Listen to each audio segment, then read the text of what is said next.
Alrighty, in this video, you'll see me mount the radiator to the core support.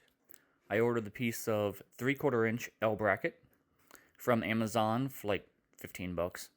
I ended up cutting it down to fit in between the bolts on the radiator fan.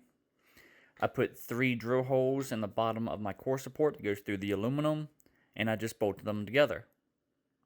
And then from there, I decided I wanted to go ahead and mount my Puke tank, or the overflow tank, on the core support at the same time. So in doing so, all I have to do is this time is mount the whole core support in, and I'm ready to go.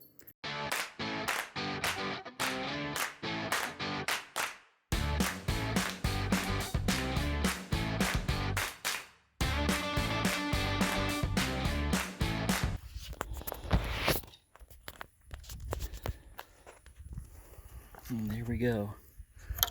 My bracket to hold down the radiator. For the one question, wow, that's heavy.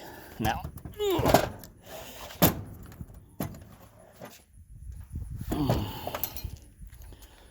for that one person that asked, how did you mount it?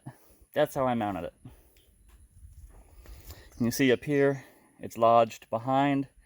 I put foam in the top, all the way down. Foam on the sides, and actually that's rubber. Foam on the bottom. So there's nothing officially touching metal to metal. So now I gotta install the Puke tank.